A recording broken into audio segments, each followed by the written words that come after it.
campingdirect.com. Au camping de Pierre et Romy, épisode 2, l'enlèvement par des extraterrestres. Ce matin-là, au camping de Pierre et Romy, tout semble calme. Un peu trop calme. Pierre s'est réveillé tôt.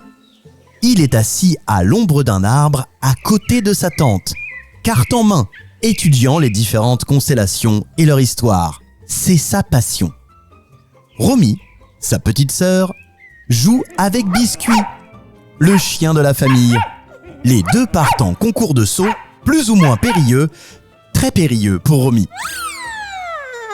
Mais tout à coup, Pierre lève les yeux et scrute l'horizon, l'air intrigué. C'est bizarre, l'emplacement des Lemoines est encore vide. D'habitude, ils arrivent toujours dès le début de la semaine et tôt le matin. Ouh, il y a forcément un mystère. Un mystère. Et si des extraterrestres les avaient enlevés? Des extraterrestres, tu dis ? Romy, je vois aucune preuve ici que des aliens soient responsables, mais... Attends voir. Pierre retourne sa carte aux étoiles et pointe une zone en marge du système solaire. On vient de trouver une nouvelle planète K218b, similaire à la Terre. Il y a peut-être des êtres vivants sur cette planète. Ils ont peut-être utilisé un rayon tracteur pour les trouver et les emmener sur leur vaisseau. C'est ça! Zoup, hop! Ils les ont enlevés avec leur caravane et maintenant ils sont en train de les emmener pour les étudier et leur faire manger. Des bonbons de l'espace. On doit enquêter, les retrouver et retrouver les bonbons de l'espace. Alors toi, t'es vraiment zinzin de l'espace avec tes bonbons. On en a déjà plein à la maison. Bon bah, Romy, nouvelle mission super extra. Terrestre! Allez, génial, je vais interroger tous les témoins. Isabelle à l'épicerie, Amadou à la piscine, Astrid à l'entretien et tous les enfants du mini-club. Voilà Pierre qui sort son carnet et son crayon. Les choses sérieuses peuvent commencer. Prépare-toi, Romy, et garde l'esprit ouvert. Au centre du camping se trouve l'épicerie. C'est Isabelle qui la tient. Pierre et Romy poussent la porte et la clochette tinte. Salut Isabelle. Salut Pierre. Bonjour Romy. On enquête sur un mystère. Les Lemoines n'ont toujours pas montré le bout de leur nez. Leur emplacement est vide. Est-ce que tu les as vus arriver ? Non, pas du tout. Après, peut-être qu'ils sont juste un peu en retard. Vous savez, des fois, les vacanciers s'arrêtent sur la route pour voir du paysage. On a vraiment de beaux coins dans la région. Pierre, et si les extraterrestres les ont enlevés, tu crois qu'ils ont aussi pris leur voiture pour la transformer en soucoupe volante ? Et leur caravane pour en faire une télévision ?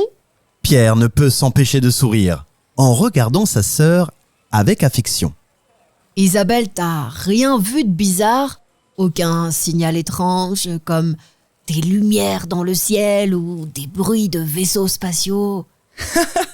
Des bruits de vaisseaux spatiaux ? C'est drôle comme question. Mais non, j'ai rien vu de tout ça. D'ailleurs, le ciel est complètement dégagé. Vous avez de l'imagination pour des détectives. Détectives de l'espace, à votre service pour trouver des extraterrestres et des bonbons gluants.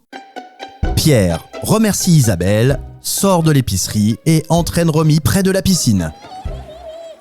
Amadou, c'est le maître nageur du camping. C'est lui qui surveille les baigneurs et propose des animations toujours en musique. Mais aujourd'hui, Pierre et Romy ne viennent pas pour faire trempette et se dirigent tout droit vers lui. Salut Amadou, t'as vu les Lemoines aujourd'hui ? Ils sont pas arrivés, et c'est étrange. On a une théorie un peu farfelue, mais on voulait savoir si t'avais vu quelque chose de bizarre, comme un ovni qui aurait atterri dans la nuit. Un ovni ? Non, moi j'ai rien vu de ce genre. Hein. Mon truc ici, c'est plutôt la flotte et les bulles, hein, pas du tout les soucoupes volantes. Bah allez les enfants, je vais surveiller vos copains là qui font absolument n'importe quoi. Enzo, on ne fait pas de bombes sur Papy Pig. Pierre, tu crois qu'ils peuvent se cacher dans l'eau ? Peut-être que les extraterrestres, ils aiment bien la piscine. Ou alors, ils se transforment en poissons invisibles pour mieux enlever les humains. J'en sais rien. Oh, pour l'instant, l'enquête n'avance pas. C'est alors que Pierre lève la tête. Il a entendu l'aspirateur d'Astrid. Elle sait peut-être quelque chose. Quand Pierre et Romy arrivent, Astrid, chargée de l'entretien du camping, vient d'éteindre l'aspirateur. Elle sort tout un tas de draps frais d'un énorme sèche-linge. Salut Astrid. Dis, t'as pas vu la famille Lemoine aujourd'hui ? Leur emplacement est désert. Ouais, c'est des extraterrestres verts ou gris. Enfin, c'est sûr c'est eux, hein, avec leurs rayons magiques qu'ils ont emmenés. Du coup, on enquête ? Des extraterrestres, les enfants ? Oula, non, je n'en ai pas croisé. Le seul truc magique que j'ai ici, c'est un balai. D'ailleurs, je ne le retrouve plus. Le frère et la sœur cherchent avec Astrid dans le local d'entretien, mais le balai reste introuvable. C'est les aliens ! Ils sont sûrement partis avec, sur la planète K machin bidule. Je commence à penser qu'on ne verra pas les Lemoine cette année. Après une journée de recherche, Pierre et Romy marchent le long de l'allée des tentes en direction du mini-club pour la veillée traditionnelle. Leur cerveau cogite encore. Presque prêts à abandonner l'idée de l'enlèvement par des extraterrestres, les deux enfants passent devant une tente. La radio résonne. Enfin, dans le reste de l'actualité, cette énorme panne de réseau qui affecte tous les téléphones portables de la région et rend la navigation très difficile sur les routes.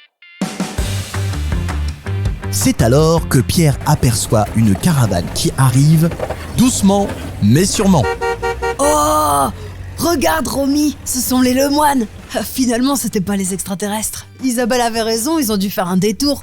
Bah, peut-être qu'ils sont allés dans une autre dimension avant de revenir. Pierre avance vers la caravane et la voiture. Bonsoir. On commence à se demander si des extraterrestres vous avez pas enlevé. Romy et moi, on a enquêté toute la journée. Alors non, on n'a pas été enlevé par des extraterrestres. C'était presque aussi fou, mais pas aussi spectaculaire. On a eu un problème avec notre GPS et il y a eu une panne. Enfin, on a suivi une erreur de navigation pendant plus d'1 heure. Ça nous a envoyés dans une forêt. On était complètement perdus. Il y a des extraterrestres là-bas aussi ? Mais non, pas d'extraterrestres. On a tourné en rond dans cette forêt pendant une éternité. Jusqu'à ce que notre caravane se bloque dans un petit fossé. Et là, impossible de repartir avant que quelqu'un vienne nous aider. Ouais, enfin, qui fait marcher les GPS ? Les satellites. Donc ça se peut, hein, c'est les extraterrestres les coupables. Quelle imagination tu as, Romy. Bon, en tout cas, ça me fait bien plaisir de vous voir, les enfants. Maintenant qu'on est là, on peut enfin profiter des vacances avec ma femme. On vous rejoint pour la veillée. Je sens que notre aventure a éveillé votre intérêt. D'accord, je vais chercher nos parents. On va vous aider à vous installer. Comme ça, vous nous rejoindrez plus vite. Cette enquête est résolue. Parfois, les plus grands mystères ne viennent pas d'extraterrestres, mais de choses simples qui nous échappent.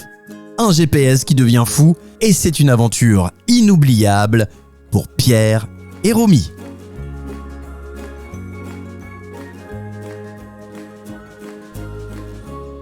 Au camping de Pierre et Romy, une série audio de campingdirect.com qui t'amène au cœur des mystères du camping. Si cette histoire t'a donné envie de vivre tes propres aventures sous la tente, demande à tes parents de se rendre sur campingdirect.com pour réserver votre prochain séjour en famille. Avec dans les voix principales de Pierre et Romy, l'extraordinaire Elsa Pérusin. À la narration, Julien Vigier. Voix additionnelle, Julien Vigier, Reda Messaoudi, Florence Mutillo, Christelle Élysée et Arthur. Et la team de campingdirect.com, Iris, Jérémy, Anaïs, Erin. Histoire pensée, écrite et imaginée par campingdirect.com, VO2X et Christelle Élysée. Enregistrement, mixage, production, mastering, VO2X, fabrique de l'audio.